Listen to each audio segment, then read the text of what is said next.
Hello, fellow Outro brothers and sisters, and welcome to Chapter 7 of Return of the Earth Defenders of my book. So sorry I'm quiet, but my idiotic brother-in-law decided to do something to one of my chairs so that I can't play on my PS4, nor can I record out in here. So I'm at the clubhouse right now.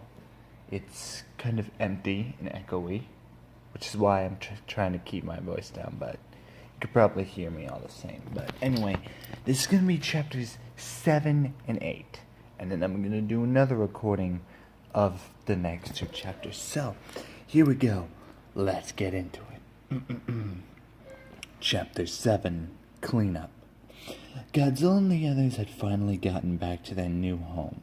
They threw the mutant rat corpses into a nuclear waste bin. They heard a loud shredding sound as the corpses disposed the evidence of the creatures attacking them. They once again used their powers to clean up the places that were almost stained with the blood of the creatures. "What about the blood of the pizza box?" Anguirus asked. "Dump the pizza box in the recycling bin in the alley. Make sure it's buried deep enough for no one to find it," Godzilla answered. Anguirus acknowledged as he made his way outside the sewers. He was hidden in shadow as he tossed it away. "Hey, you!" a deep voice spoke up. A small group of goons must have thought he was a thief's dad. They were armed with a few knives. Some have tattoos, a few knives in hand, and some wore bandanas. The others had caps on backwards. "Just give us the money and we won't hurt you." "Well, maybe a little." Anguirus only grinned. He slammed the lid shut as he turned his full attention to them. This turned out to be a lucky night. First I'm having a nice pizza with my buddies, then I'm battling a bunch of rats. Now I get to crush your skulls, Anguirus grinned. "Oh ho ho, a tough guy, huh, fellas? There seems to be 6 of us, and only 1 of you," he smirked. "Numbers mean nothing to me. I could beat you goons without even breaking a sweat," Anguirus growled. "Do you even know who we are?" the leader asked. Anguirus stepped out of the shadows. "Do you have any idea who I am?" Anguirus asked. They all gave Anguirus a weird look. What is this, Halloween? "What kind of goddamn freak are you?" the leader asked. Anguirus laughed. "Oh, trust me when I say this, pal. You just stepped in a whole lot of hell," Anguirus answered. They all charged at Anguirus. He ducked himself into a ball and slammed into the first goon, breaking his ribs. Another tried to attack from behind, but a rear charge crushed his body into the wall. The others attacked with fury, but regretted it. As one charged, Anguirus broke his arm in 5 different locations. Another got his entire face slammed into the brick wall, crushing the front of his skull and leaving him unconscious. It's like Mortal Kombat, I can tell you. Anguirus then kicked another goon to the ground, then with a powerful stomp broke the goon's leg, making him scream in pain. The last goon shook with fear. "Leave now," Anguirus growled. The group of goons slipped away, the unconscious ones being carried away. "Let's get out of here," the leader said as they ran away in fear. And that was the end of chapter 7. We're going on to the next chapter. Chapter 8, the DJ that knew too much. This might be important. Jill was on her beautiful scratch tables, bringing the live music to the party. She enjoyed herself at the time with her friends when she wasn't a DJ, but she enjoyed herself. Finally, everybody except herself was not wild party night for that day. She shrugged. Her job was done for playing music that the fans wanted all night. She was paid a good number of dollars is enough to cover her rent next month, plus bills and those stupid taxes. She might even have enough to get herself something. She walked out of the apartment wearing her black leather jacket. She sighed, flinging her wild blue hair back.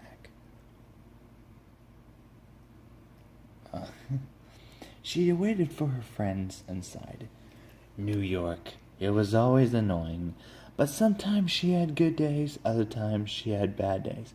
Jewel's title was the Vineyard Scratch. Ah, sound familiar? That was her famous stage name. She was very that was her famous stage name. She was a very popular DJ, even had time to write and publish some of her favorite songs. Unfortunately, she turned the offer down because she loved being a DJ more, and her tables were always awesome. The taxi pulled up as her friends got out, it squealing in delight as they hugged her. That's enough. I already have enough fans, Jewel joked. We're so happy to see you, girl, Sarah squealed. Yeah, we'd love seeing our best friend after her work, Melissa replied. Jewel blushed. Thanks, girls, she said nervously. Come on, let's walk home, Melissa said. They all walked home together. They talked, laughed, and even poked fun at each other.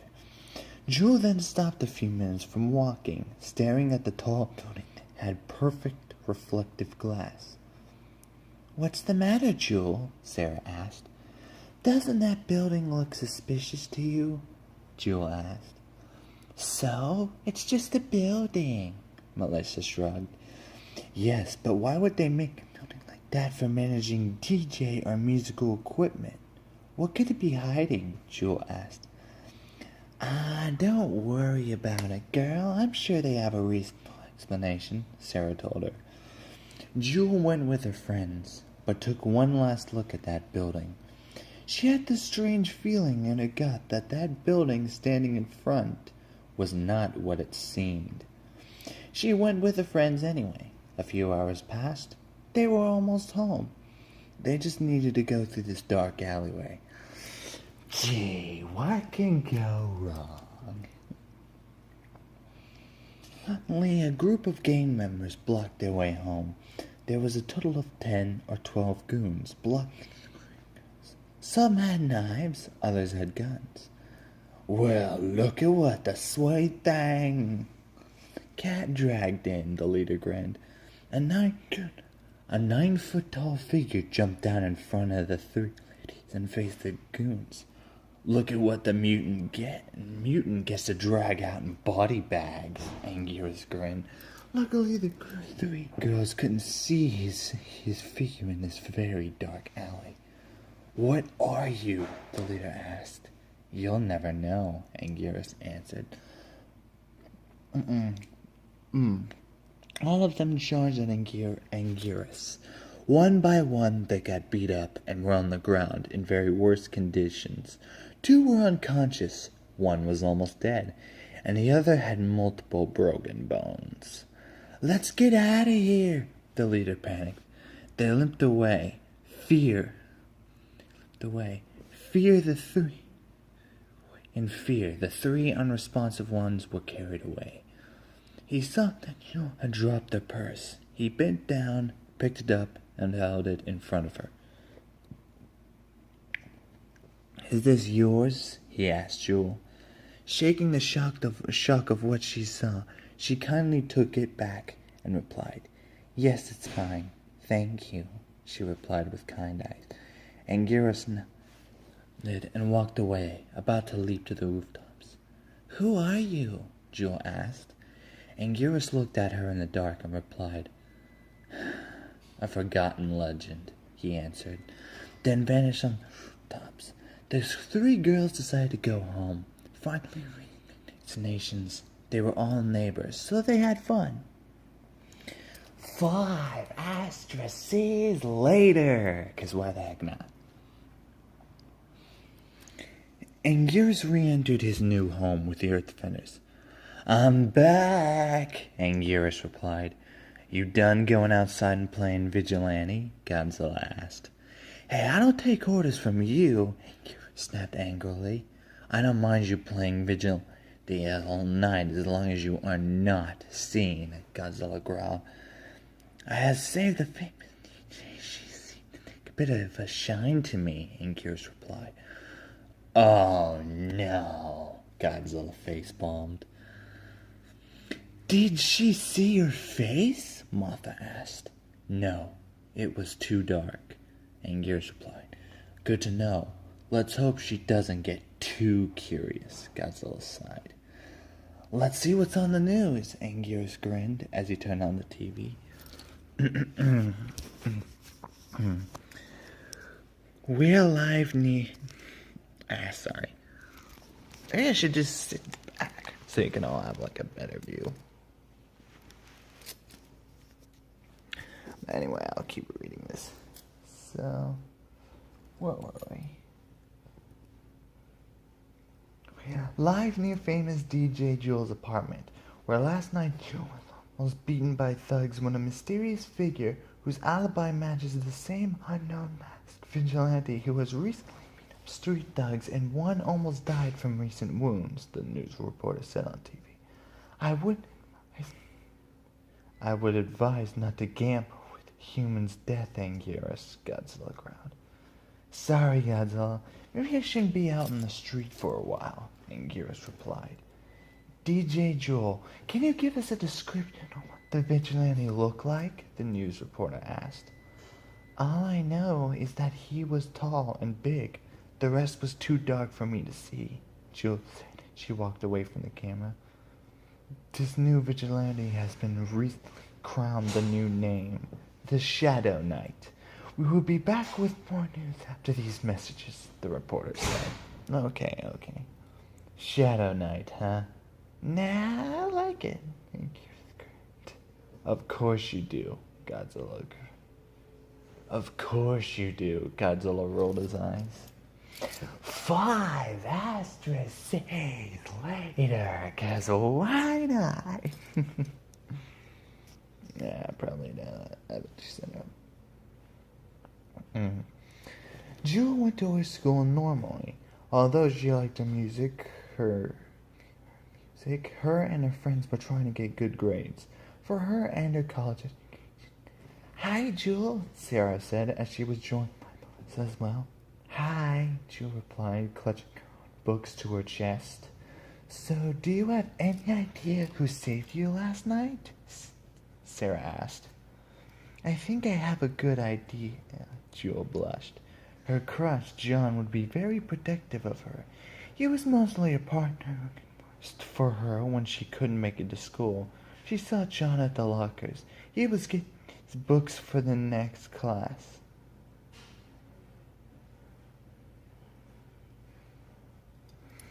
Hi, John, Jewel said, batting her eyelashes to him. Hi? He replied, confused. Thanks for last night, she told him. What, do you mean the supper I gave you? Yeah, you're welcome, he answered. No, I mean you saved me from those goons, Jewel answered. What goons? Did you get jumped last night? He asked in a worried tone. Wait, you mean it wasn't you? Jewel said in confusion. I have no idea what you're talking about, he answered, still confused. Meet me in the library after school, Jewel told him, then walked away. I feel very uncomfortable, John said to himself. Can you just imagine that? Has that ever happened to you guys before? Girl walks up and thinks you've done something impressive and you're just like, okay, what's going on? Like, you don't know what's happening.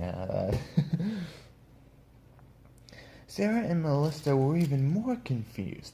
If John wasn't the one who saved her, and they knew she didn't have anyone who had crazy crushes on her at school and her job, then who did? 5 asterisks later. The sounds of the ticking clock seemed to make the awkward silence ambient. Jewel just sat shifting her eyes from the room, feeling nervous. Oh, let me notice this is she again, guys. I'm sorry.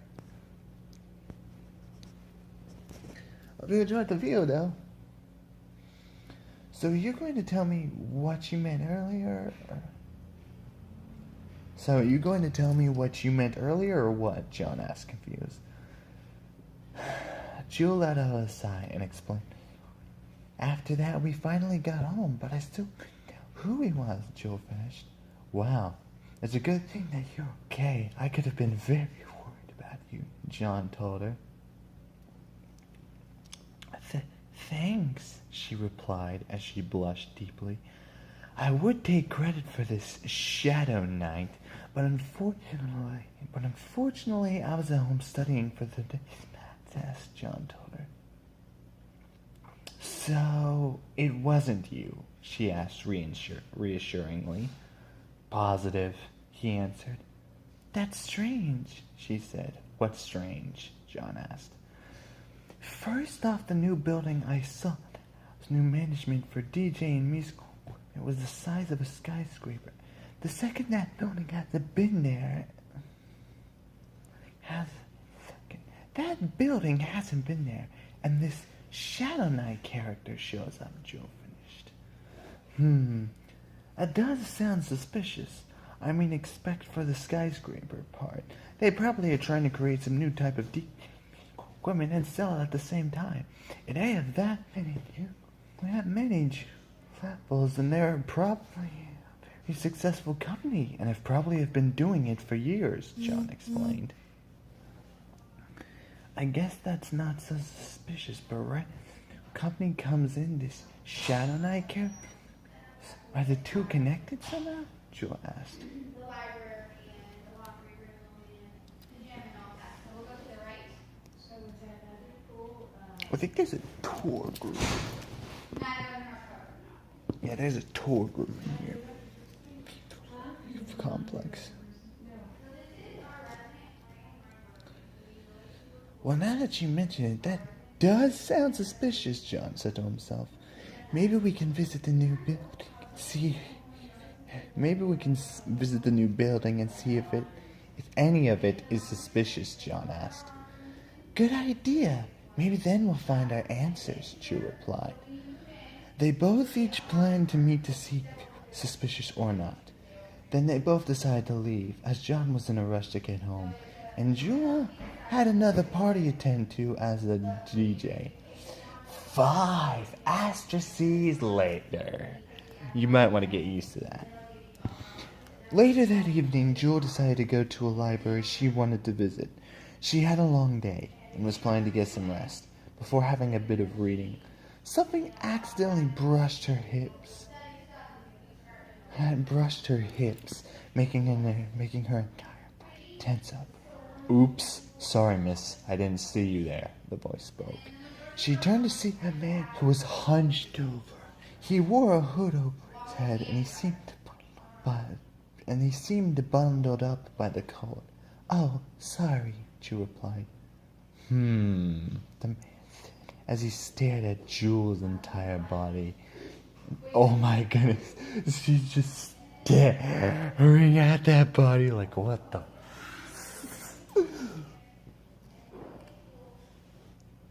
She turned red, feeling the heat on her cheeks.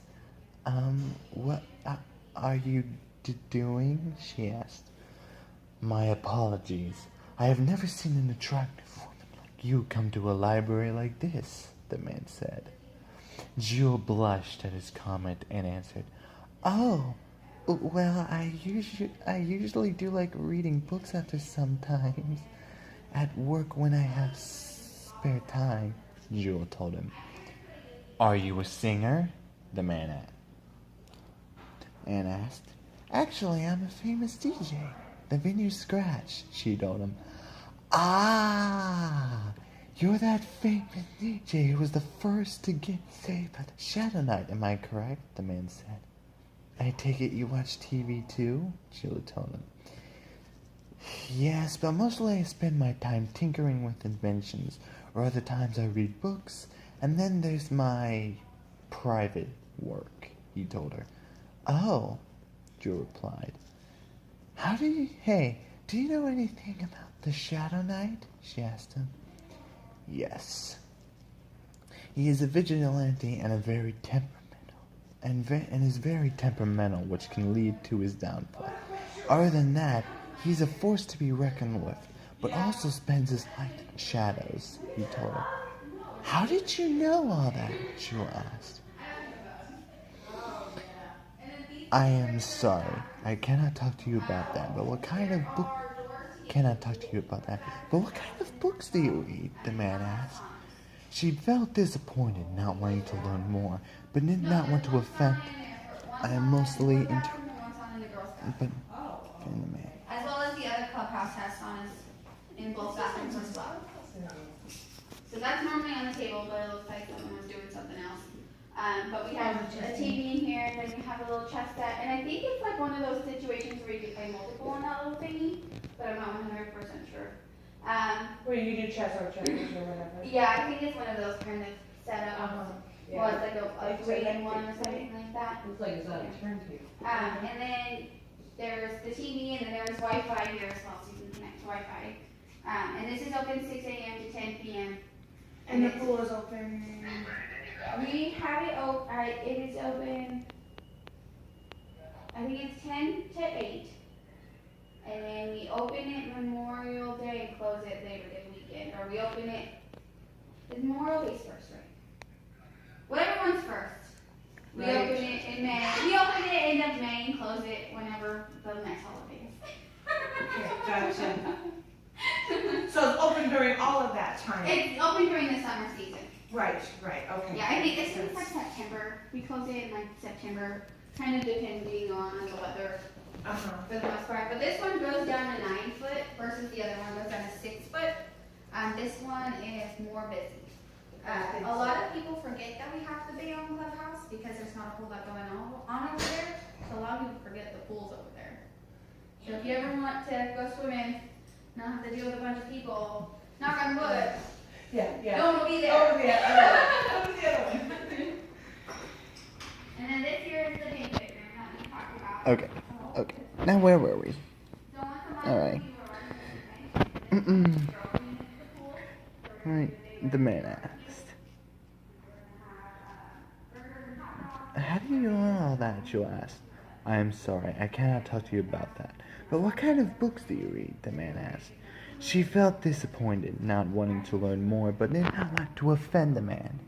I am mostly into romantic fairy tales about how a princess falls with a man who is secretly fucking monsters, but also is a monster himself, Jewel answered. Usually someone would have said that those stories were ridiculous, or would probably say something in common, and said this guy was dead silent for a few minutes, then spoke. You know, you should be careful of what you should read. Some stories, no matter how crazy they seem, can actually be a reality. So once a month we get the residents together to do something. Uh-huh. We're gonna try and do a bazaar, kind of, or like a Saturday market kind of thing. So we're hoping that will be come up. I'm gonna point that out only because you looked at this. So this is really super cool. It's something that only Graystar is offering right now. Hopefully, it starts to venture out to other companies. But you can sign up, and the basic plan is less than $5, and it's identity protection. Your rental payments go towards your credit in a positive manner. I've always personally thought your mortgage payment goes towards your credit. Why does not your biggest payment being rent also go to it? Yeah. So, and another thing that's kind of cool is as long as you're not evicted or you're paying your rent before the end of the month, even if you don't pay it on time, as long as you pay your rent before that next month starts, then that red is going to turn to a green, even if it's late. Cool. So it's, as long as you pay it, then it's going to look as a positive. Whether So it's late you or said not. this costs $5 a month? Yeah, this $5 a month is something that only Graystar is offering right now, but if she were to move in here, they are offering it. And then there's another bundle, and it has more protection, like identity protection and all that fun stuff. Good. So you can That's visit, good to have. if you find any Graystar property, There's not any here, unfortunately, we're the only ones. But if you were to move in here, that's a really cool thing to start. Yeah, it is. Okay. I only say it because you looked at it, and then we we just went over it yesterday with one of our regionals, and so it's all like fresh, new in my mind, and I'm like, this thing is awesome. Yeah. So sorry about that, guys. That was the tourist group. They're just leaving now, so. Okay, where were we? He told her. Oh, okay, Jewel said, confused. Do you have a name? Jewel asked the man. Silence. Then, Matt. My name is Matt, he told her. Nice to meet you, Jewel told him as she gestured her hand out for a shake. Matt looked at her hand, then looked back up at her. He pulled out his hand, completely shadowed by the light and by his cloak. The minute she touched his hand, a cold shiver ran up her spine. She didn't feel like she was shaking a hand at all, but more like a strange wing. This made her pull back while hiding her cringed face. Is something the matter? Matt asked. No, it's just that your word is fine with me, Jewel told him. Well, I'm off. It was nice meeting you, Miss Jewel, Matt told her. It was, nice meeting you too, Matt, she replied, as the man hurried along the other aisles. She shook her head and continued to search the shelves for other books. After he had just finished talking to Jewel, Martha had strolled through the public library with his dark cloak. His disguise was working perfectly as he looked for the book he needed about the street dogs that challenged Anguirus, and recently tried to attack that girl Jewel if it wasn't for Anguirus. Apparently this library, for some odd reason, housed information on local or recent street dogs. No one usually picked them up because no one wanted trouble. Martha strolled through the empty aisle as he finally found a fan in the legends of the ancients and about the one that took place 86 million years ago. Interesting, Martha said to himself, as he silently flew up to the high shelf to grab it with his little feet and brought the book down. He then bumped into a Jewel again, sending both her books and his top to the library floor. Oops, sorry, she told him as she hurriedly picked up her books. No, I apologize. I was picking out a book, Martha told her. Upon the pile, Jewel picked up one of Martha's books that had the title Forgotten Legends of the Ancients. What's this book about? Jewel asked. Martha quickly grabbed it and hid it from view along with his wing. It is a very important book to me and my brother, Martha told her. Why? Jewel asked. I can't tell you, Martha said hastily. Why can't you tell me? Jewel asked. I just can't, all right? Martha shouted, then darted quickly into the checkout, purchased the books, then just took off, out the door in a hurry. For a minute, Jewel thought she saw a beautiful wing stick out of the dark cloak. She shook her head. She must have been dazed when she collided with Matt. She then looked at the shelf where he had gotten the book and decided to buy her own copy. She then picked up her books, purchased all of them, and left without another word. Martha returned to the headquarters with the books he had bought. So, Martha, how did finding the book that can help us take care of our problem? Godzilla asked. I have yet to go through a research, but yes, I think one of these books can provide us with the solution, Martha told him. Good. Once we defeat creatures that can turn themselves into robots by any known source, the better, Godzilla told him. First we got mutant shape-shifting rats, and now this? And we get the weirdest cases, Anguirus told him. We're mutants with unique powers. What were you expecting? Fighting a battleship? Godzilla told him. Reference to Big Red One. Who remembers that old game? But anyway, this is going to be the end of me reading Chapter 7 and Part 1 of reading Chapter 8. So, bye for now.